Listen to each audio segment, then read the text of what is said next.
ganyang kalakasan loob ng mga batang Maynila. We are very proud of you, especially ang ating superintendent and the SDO family. Ang inyong mga principal, guro, and coaches.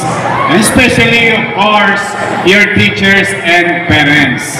Kami ni Vice Mayor at 10 ng inyong mga konsihal are in full support of this type of activities. In fact, may extra pa tayong activities sa December 3. Mas excited din ako dahil yung mga estudyante ng pampublikong paaralan at private school nagkakasama-sama, nagkukompetensya or what you call healthy competition. But one thing is common. Lahat kayo ay batang Maynila. And you are going to represent the capital. Kaya kanina, kung maalala ninyo, sa awit ng Maynila, may isinaad doon. Maynila, Maynila, dalhin mo ang bandila. Ibig sabihin, yan, anuman ang kinakaharap ng ating lungsod, ng ating buhay, being batang Maynila, dito sa ating lungsod, magsisimula ang lahat. Even in fact, anywhere you travel in the country, the kilometer zero starts here in Manila. Kayo ang modelong kabataan ng ating bansa.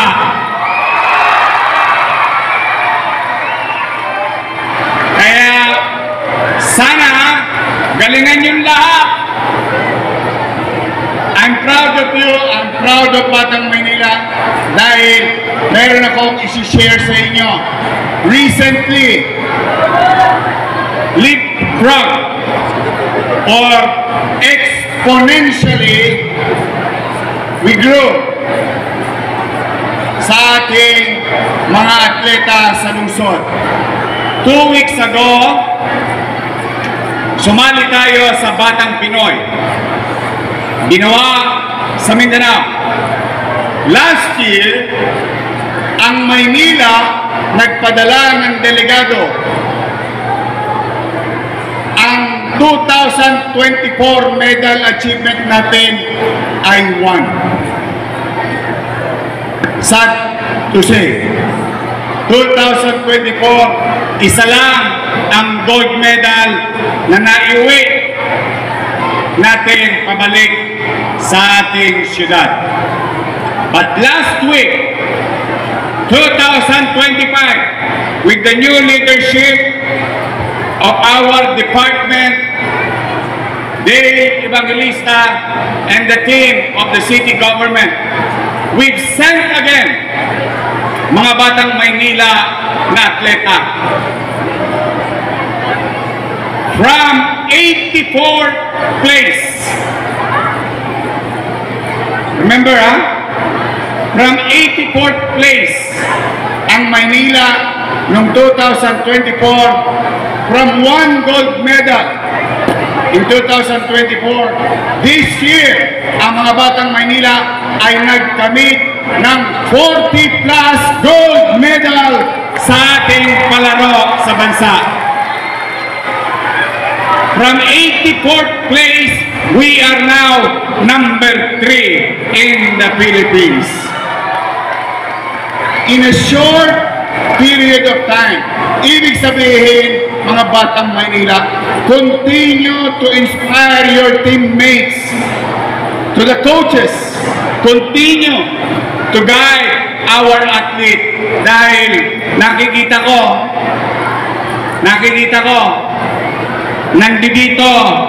nandito sa San Andres, ang susunod na kukuha ng gold medal sa bansa. Yes! Kaya nyo ba mag-uwi ng gold? Win. Promise? tingnan natin kung sino ang pinakamalakas ang loob. District 1, kaya niyo kumuha ng gold? Oh, sabi ng District 1, oo daw. Pero baka mas malakas ang District 2, kaya niyo kumuha ng gold? District 3, 4, 5, 6, let's go! See? Walang imposible. Galingan mo lang. Excel from your field of undertakings. Focus. Stay away from toxic people. They will steal your dream. Focus lang sa skills. Focus sa pakikinig sa coach. And one way or another, baka meron tayong susunod sa buong mundo na taga Maynila din sa Olympics at makakuha rin ng gold. You will never know. But for now, let's enjoy this day. This is the day where you're going to meet and see other schools, other students. Now, with regard to what the Vice Mayor said, maybe some of you having a personal challenges. Huwag kayong susuko, ha? Don't give up. This is the part of life. Through your age, you will learn. As long as you believe in God. God will provide, God will guide us, and help us. Whether economic, o baka na-busted kayo ng crush. Sino ang na-busted ng crush niya dito? Taas sa kamay. Sino? Marami pala akong katulad. Noong high school, broken-hearted ako. Promise, I swear to God.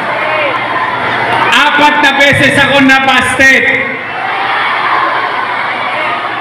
O ngayon, ano sasabihin ko? Ako nga pala yung sinaing mo.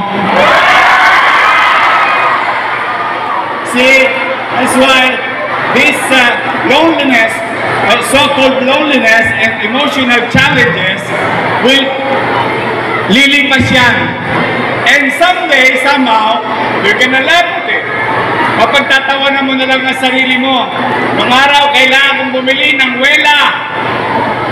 Tanong niyo sa teacher niyo, saka sa principal niyo kung ano yung wela. Gel yun.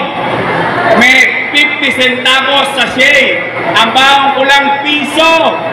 Dahil gusto ko lang makita ng crush ko. Nakadiretso ang buhok ko. Still, busted pa rin ako. But that is life. That's why gusto ko lang diinan yung sinabi ni Vice Mayor. Mga bata ngayon medyo humihina ang ating damdamin. Why? Why? Tomorrow is another day. Tomorrow, the sun will shine. And I want you to open your eyes and see the eastern border of the country. That sun will shine again in your life. Kaya sa inyong lahat, galingan nyo mga bata, kami, kahit hirap na hirap tayo bilang syudad. Mayawa ang Diyos, gawin ng Diyos. Gagalingan namin, magbubuti kami, magiging efficient kami, makakaraos tayo, makakatawid tayo. But for the meantime, ito ang challenge ko sa inyo. Pwede nyo ba akong bigyan ng gold? Sa regional level? Sa country level? Yes! Promise? Pag binigyan ninyo ako, bibigyan ko rin kayo ng sorpresa. Yes! Wala bang isang malakas na palakpakan na may kasamang hiyan dyan!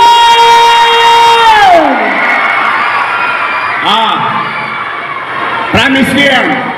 Basta iniwayan nyo ako ng gold galing sa region. Meron na kayong sinabi ang ating superintendent na premyo. Yon ay city government. Meron pa yung premyo galing kay Yorme. Is, kaya nyo ba? Okay. Sabay-sabay na. Do Joyce na, do Joyce.